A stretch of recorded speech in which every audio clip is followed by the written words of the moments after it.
po si Olet Bornachea, aka Diwata ng Radio Pinoy and Pinoy TV. Magandang gabi mga kababayan. Nandito po tayo sa Best Western Hotel. But also for the people of different ethnicities. Magandang umaga po sa inyo lahat. Nandito tayo sa Nose Creek Park.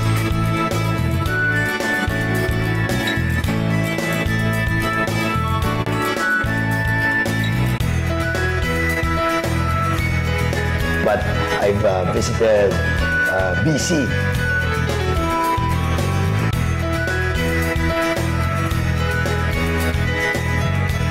Sa Okotoks, dito sa St. James Parish Church at sa Majestic Holiday Park, Legislative Assembly of Alberta. Good evening to you, sir. Good evening. Thank you so much for having me in Mabuhay. Thank you, One Manila. Thank you, Diwata. Keep it up. Si JM as in One Manila, nagpupugay sa panasulok ng Calgary.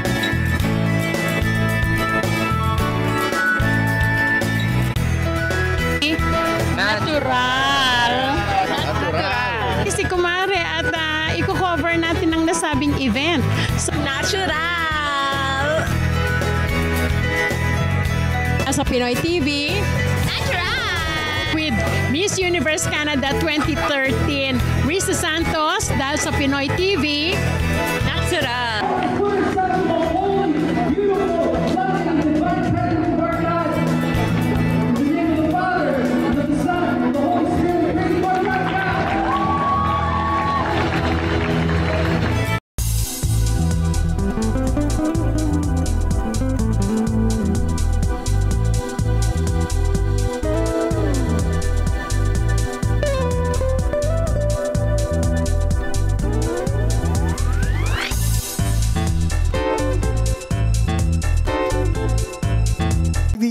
Magandang hapon po sa inyong lahat. Ito naman po si JM as in One Manila para sa ating kaganapan ng Musa Fashion Show. Dito po yung ginaganap sa Marriott Hotel at kakapanayamin natin ang isa sa ating mga panauhin at tagapagtangkilik nitong Musa Fashion Show. Magandang hapon sa iyo, Madam.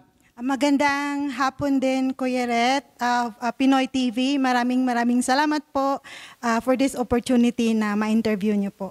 Yes, of course, yung mga tagapagtangkilik ng mga Filipino projects ay kinakausap natin at pinakikita natin sa buong Canada na tayo ay may mga kasamang katulad mo na sumusuporta. So ano masasabi mo sa ating Musa Fashion Show ngayon? Oh, ang galing-galing. It was a great show. Yes.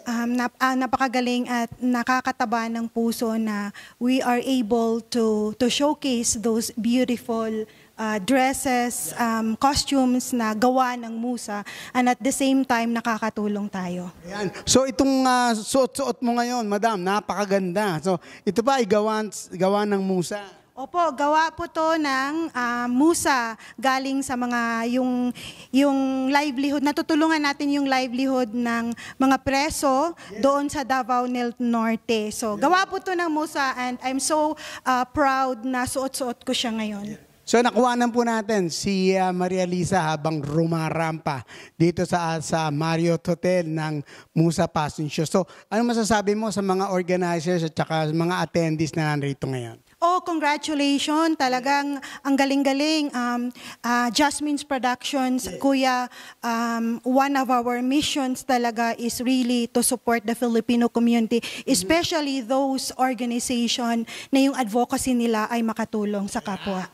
So, ayun. So, and it was a great show. Congratulations, Miss Cherry Torreco and the rest of the team. Sila Kuya Alan, yung husband niya, the models. Ang galing-galing nila na, again, na showcase nila yung mga damit na gawa ng preso sa Davao del Norte.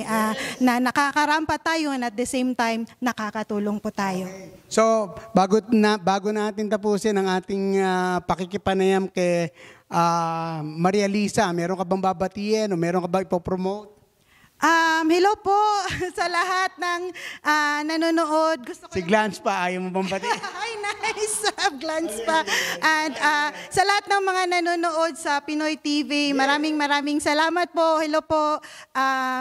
Magandang gabi po sa inyong lahat. At abangan niyo po ang next project ng Jasmine's Production next year. Hindi pa natin i-reveal kung sino, but meron tayong upcoming big show next year. So kasama ba Radio Pinoy? Of course, lagi naman. Thank you so much sa laging pagsusuporta sa amin, Kuya Ret. Okay, ito po si Juan Manila para sa ating Pinoy TV Special. Dahil sa Pinoy TV Special, natural.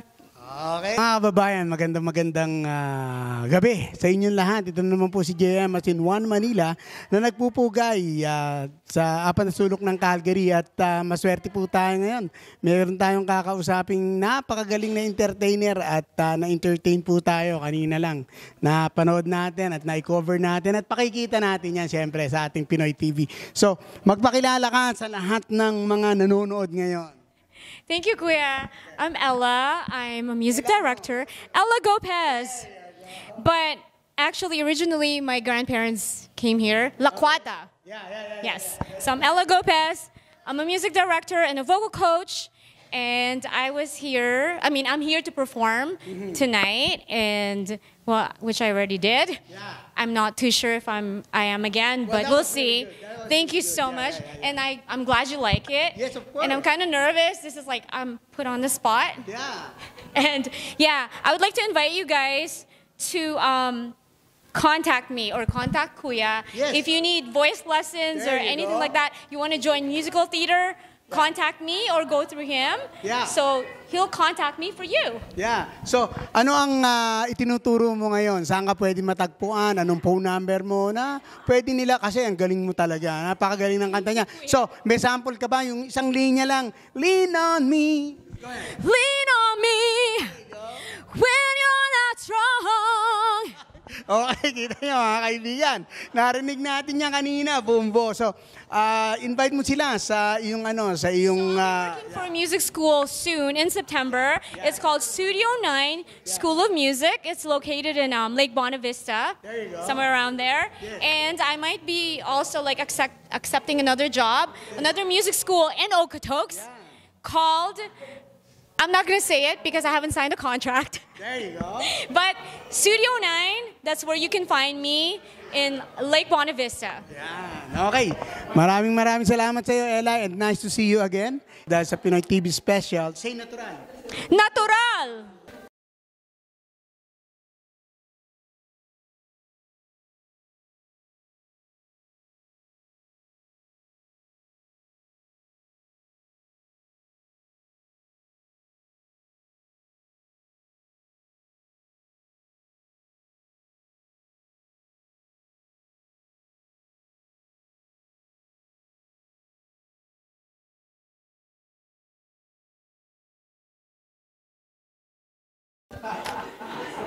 Magandang gabi po sa inyong lahat mga kababayan. Juan Manila po ng ating Pinoy TV Special at narito ngayon tayo sa Marriott Hotel at kasama natin ang isa sa ating mga sponsors na kung saan ay tumatangkilik dito sa ating Musa Fashion Show. Siya po ay walang iba kundi si Miss Lea Vergara. So, magpakilala ka, madam, sa lahat ng ating mga tagapanood. Hello po, my name is Leia. Ako po ang owner ng Leia V Skincare and Laser Clinic. Yan. So, tatanungin kita kung ba't ka nandito ngayon at sumusuporta para dito sa Musa Fashion Show at saka nagpapapicture tayo kay Mr. Arman. Yes. Sinusuportahan ko po ang House of Musa kasi naniniwala po ako sa kanilang advocacy. So, masarap po sa pakiramdam na me as a business owner, yung makapag-ambag po tayo ng konting tulong para po sa kanilang mga advocacy. Like, I know they're helping women's in the Philippines, yung mga prisoners and mga children. So, sa kahit na maliit na contribution, may maiambag po tayo. Yan. So, tatanungin ko, yung hikaw mo sa Musa Fashion Show ba yan o sa'yo yan? Yes po, lahat to. Ang sinuot ko lang yung mga gawa sa banana. Okay. So, ngayon, yung damit mo ngayon, anong masasabi mo dyan? Well, before the damit, I just wanna ask, what can you say about the event for tonight? It's good and I was happy nung lumalakad ako sa stage kasi po I'm proud na yung suot ko galing sa Pilipinas at gawa sa banana. First time mo yan. Yes, this is although last year nag-watch po ako ng event nila. So this will be the second year ba? Yes po. Second year now. I'm one of those sponsor na lumalakad sa stage and it feels good. So, siguro yung mga ibang tao nagtatanong kung ano ang pakiramdam ng may suot na banana, na gawa sa banana. Anong masasabi mo? Matigas ba to? Yes po. Masaya naman. Dati kinakain ko lang yung banana. Ngayon, sinusuot ko na. Banana? Balat ng banana? Siguro. Basta alam ko gawa siya sa banana. Opo, I'm proud, especially this is local from the Philippines and there's a purpose. So we always choose purpose. Yung ganun po. So yeah, I'm so happy to be part of their advocacy. Okay. So madam, baka meron kang mabatiin at baka meron kang ipopromote para sa yung business. Go ahead. O sa mga taga Calgary and Edmonton, open po kami for free consultation, Lea V Skincare and Laser Clinic. So kung meron po tayong any skin concerns na kaya naming i-treat, book niya lang po ang appointment nyo. You can message us in Instagram, Facebook, and TikTok. Yun po. Ayun, okay. So pipicture muna tayo, madam. Thank you. Alright. Thank you. Yan po mga kaibigan ng sa Musa Fashion Show, si Miss Lea Vergara, isa pong tagapagtangkilik nitong ating fashion show dito sa Marriott Hotel. Maraming salamat sa iyo, madam. At napakaganda ng suotin mo at banana. Ito pa rin po, si One Manila para sa ating Pinoy TV Special. Dahil sa Pinoy TV Special, say natural. Natural. Alright. Thank you. Ayan, pupuntahan nga kita sa loob kaya lang, nandito ka na, nakita na kita. Mga kababayan, magandang hapon sa inyong lahat. One Manila po ng ating Pinoy TV Special. At narito po ang ating founder ng Musa dito. I'm only the director of House of Musa Canada. Okay. So ito po ang director ng House of Musa Canada. So pakinggan natin si Miss Cherry Torico pa dito sa ating kaganapan ng Musa Fashion Show ngayong araw na ito dito sa Marriott Hotel. So anong masasabi mo ngayon sa nangyayari dito?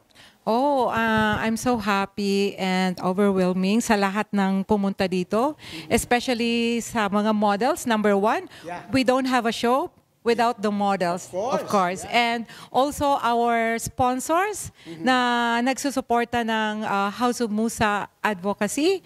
I'm so thankful for them, especially the Miss Abby Villanueva, our ambassador's sponsor since last year and this year, and also my model sponsor, sila Lea V, si Shalalyn, Maria Lisa, and Grace Banuran. Maranon, sorry. Okay, thank you so much. And also the collaboration. Hindi ko na isa-isahin. Marami sila. And thank you, Pinoy TV. Of course, you guys, you always with us since last year. Thank you so much for supporting the House of Musa Canada. Okay. So, aside from the sponsors that we have here, meron ka pa bang ibang pasasalamatan katulad ng mister mo? Yes, of course. I want to thank number one, magpapasalamat ako kay Miss Joy Su, that is our founder of House of Musa, and also to my husband, the collaboration, which is the First Nation artist, na nag-collaborate dito sa House of Musa, Canada, and also all the guests coming here, si City Councilor, Mr. Mark Daniel, and also the Pinoy TV, thank you so much. And a lot more. Hindi ko na maisa-isa, hindi ko na ma-memorize lahat. Especially the Canada production, Pilipinas Canada production. Thank you so much. And also Mr. Alan Isidoro, our production director, and also my executive manager, which is Jonah Flores, and also the production team of Pilipinas Canada. Thank you so much. Without them, the show won't perfect. Although it possible, right? Although marami namang although hindi naman tayo perfect sa lahat ng mga may mga late, may mga mali, pero sige lang. It's okay. It's okay. Parati namang may mga technical difficulties na nangyayari. Live yan eh. So maraming salamat sa iyo.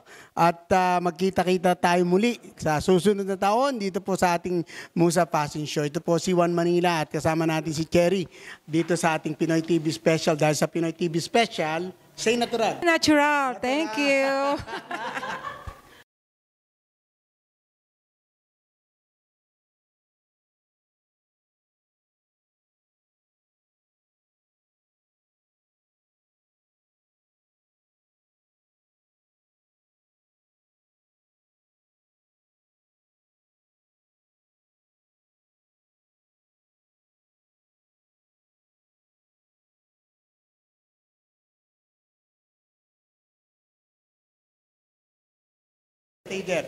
Mga kaibigan, ito po ang ating mga kababayan na model. Tawag niya.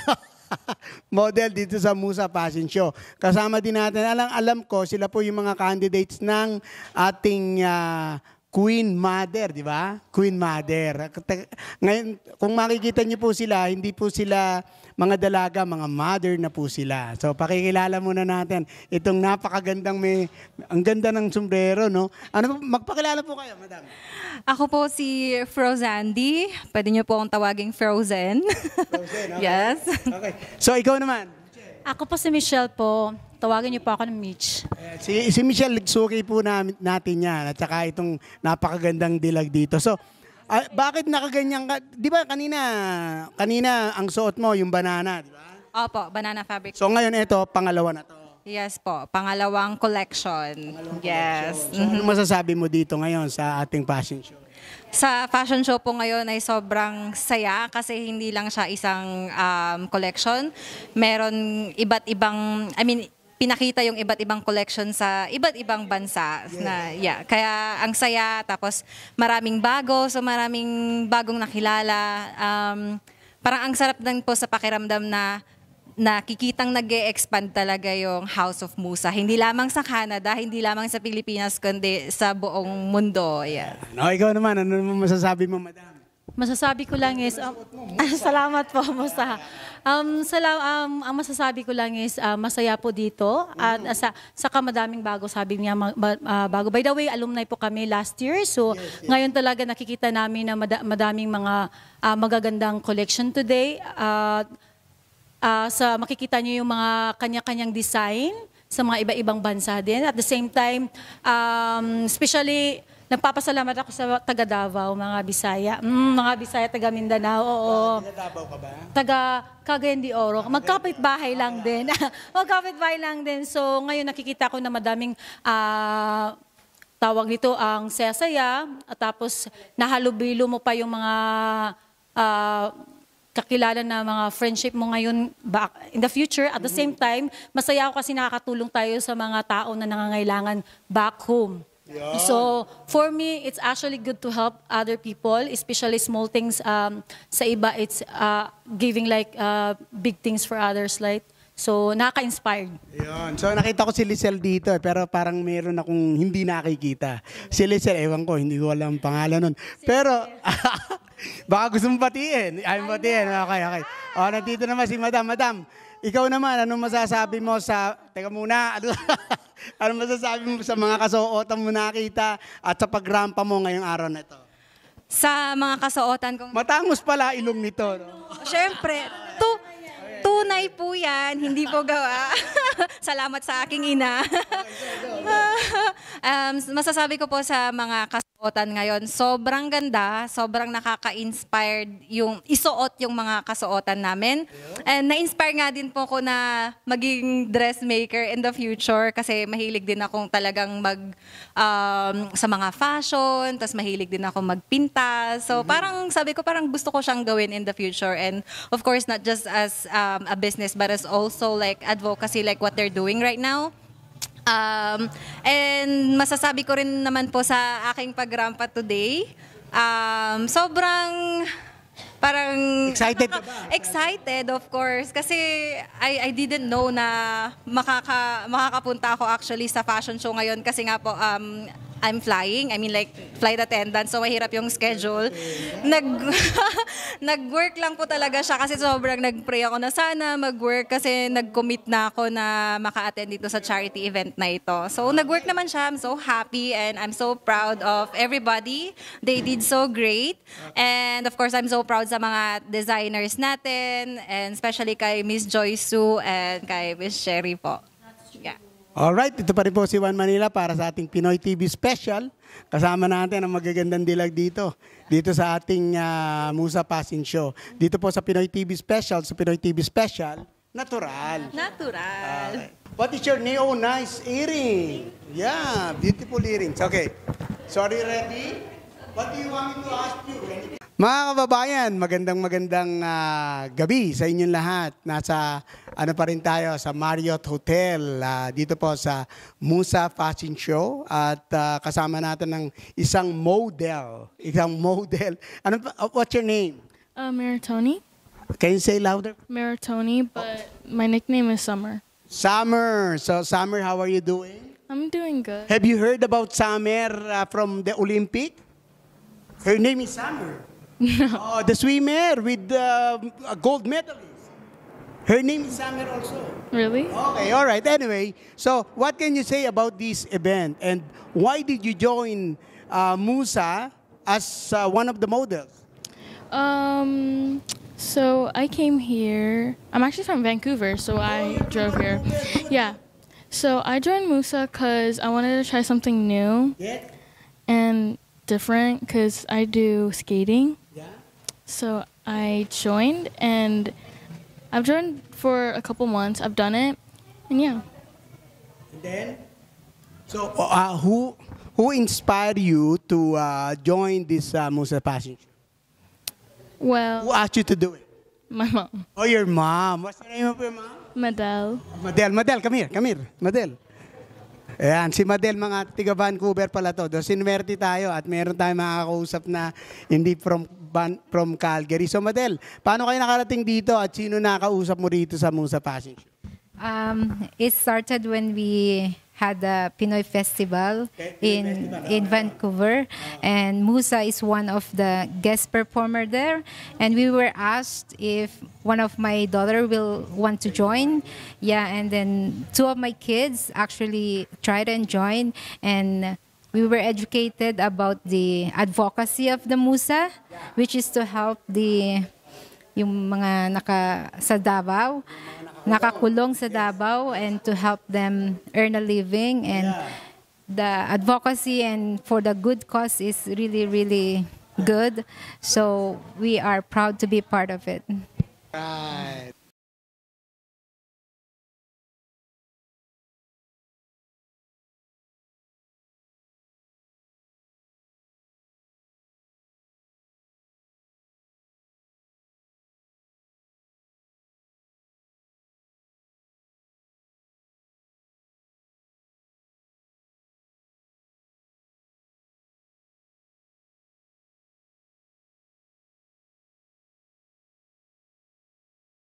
Magandang gabi po sa inyong lahat. Ito po si One Manila ng ating Pinoy TV Special. At narito pa rin po tayo sa hotel. Anong pangalan ng hotel natin?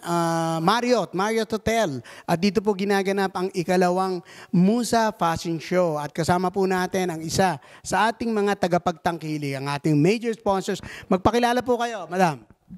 Hello everyone, I'm Shelalyn Vasquez and I'm the owner of Chev Fashion Lux Canada. I do offer luxury items of any kind and I do offer easy payment plans so it's affordable, and I'm very happy to be here to support House of Musa for their impactful vision to help those people back home and their advocacy. So, bakit niyo po na-desisyonan na tumulong at sumuporta dito sa Musa Fashion Show? Based on my research, I feel like I have this passion to help as well. And at the same time, I believe with their vision. And I do believe I can see the people back home, like the incarcerated people in Davao, breast cancer survivor. And at the same time, this is very personal to me because my sister is a breast cancer survivor as well. So that's why I'm doing it personally, and I love to help as well. So, ngayon po ay nakasuot kayo ng, anong tawag dyan?